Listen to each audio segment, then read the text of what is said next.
ஹாய்ங்க. இன்றைக்கி வந்து நம்ம ஒரு சூப்பரான கோயில் ஸ்டைலில் புளியோதரை எப்படி செய்கிறதுன்னு தான் பார்க்க போகிறோம். வாங்க எப்படி செய்கிறதுன்னு பார்க்கலாம். அதுக்கு வந்து ஃபஸ்ட்டு வந்து நம்ம ஸ்பெஷலான ஒரு மசாலா தான் எப்படி செய்கிறதுன்னு பார்க்க போகிறோம். அதுக்கு வந்து ஒரு 2 டேபிள் ஸ்பூன் அளவு நான் வரமல்லி எடுத்திருக்கேன். அது கூட 1 டேபிள் ஸ்பூன் மிளகு எடுத்திருக்கேன். இதை வந்து எண்ணெய் சேர்க்காமல் நல்லா வறுத்தெடுத்துக்கலாம். இப்போ அளவு வந்து 2 ஸ்பூன் வரமல்லினா 1 ஸ்பூன் அளவு மிளகு சேர்த்துக்குங்க. அதே மாதிரி 3/4 ஸ்பூன் அளவு வெந்தயம் சேர்த்துக்குங்க. இதை வந்து சேர்த்து நல்லா பொன்னிறமாக வதக்கி எடுத்துக்கலாம். அதுக்காக கருக விட்டுறக்கூடாதுங்க. பொன்னிறமாக வரவிட வரைக்கும் வெயிட் பண்ணி எடுத்துக்கலாம். லோ ஃப்ளேமில் வச்சே வதக்கலாம்.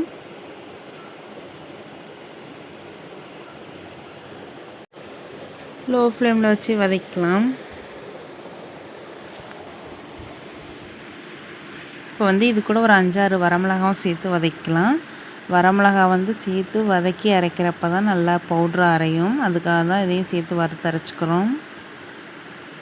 நல்லா லோ ஃப்ளேமில் வச்சு வதக்கலாம். இந்த மசாலா வந்து நம்ம ஸ்டோரேஜ் பண்ணியும் வச்சுக்கலாம். இப்போ இது எல்லாமே நம்ம ஒரு தடவை யூஸ் பண்ணுறதுக்காக செய்யலை, கொஞ்சம் எக்ஸ்ட்ராவாக சேர்த்து தான் செய்கிறோம். நம்ம வந்து ஒரு 2 ஸ்பூன் அளவு இதிலிருந்து எடுத்து ஒரு தரம் நம்ம புளிக்குழம்பு சாதம் செய்கிறப்ப வச்சாலே போதும். வந்து பார்த்திங்கன்னா இது நல்லா வதங்கிடுச்சு. இப்போ வந்து இது நல்லா ஆற வச்சு மிக்ஸி ஜாரில் சேர்த்து கொரகரப்பான பவுடராக எடுத்துக்கலாம். இப்போ இது ஆறிடுச்சு, நம்ம மிக்ஸி ஜாரில் சேர்த்தாச்சு. இதை வந்து கொரகரப்பான பவுடராக அரைச்சி எடுத்துக்கலாம். பாருங்கள், அவ்வளோதான் அரைச்சாச்சு. இந்த ஸ்டேஜில் இந்த அளவு இருந்தால் தான் நல்லாயிருக்கும். இப்போ வந்து ஒரு கடாயை வச்சுக்கலாம்.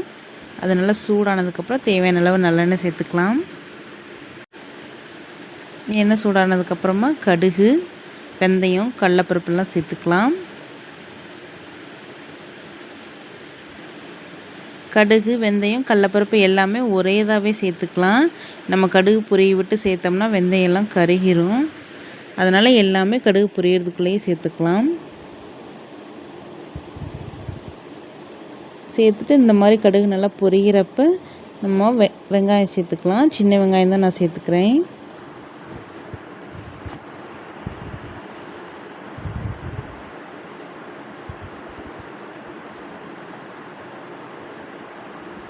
வெங்காயம் வந்து ஒரு அரைப்பதம் வதங்கினதுக்கப்புறமா நம்ம கருவேப்பிலும் வரமிளகாயும் சேர்த்துக்கலாம்.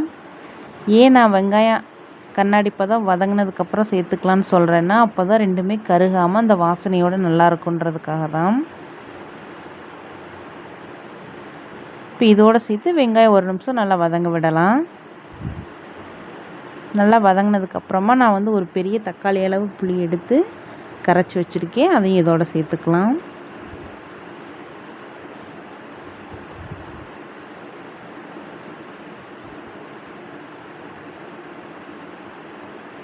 இப்போ இதுக்கு தேவையான அளவு மஞ்சள்தூள் சேர்த்துக்கலாம்.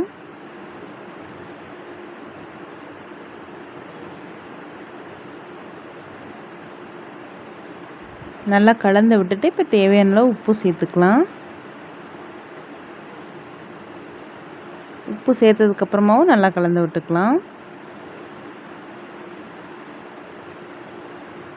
இப்போ வந்து இது நல்லா கொதித்து சுண்டி வரட்டும், நல்லா எண்ணெய் பிரிஞ்சு வரட்டும்.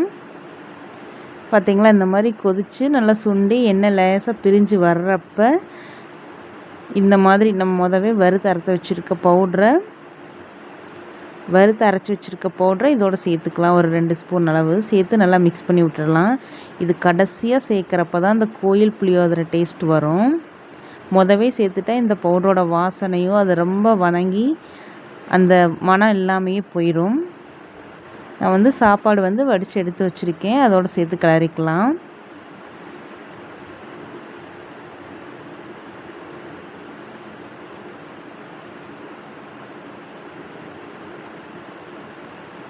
ரொம்பவே ஈஸியானதுங்க. நம்ம கோயில் புளியோதரை ரெடி ஆயிடுச்சு. கண்டிப்பாக ட்ரை பண்ணி பாருங்கள்.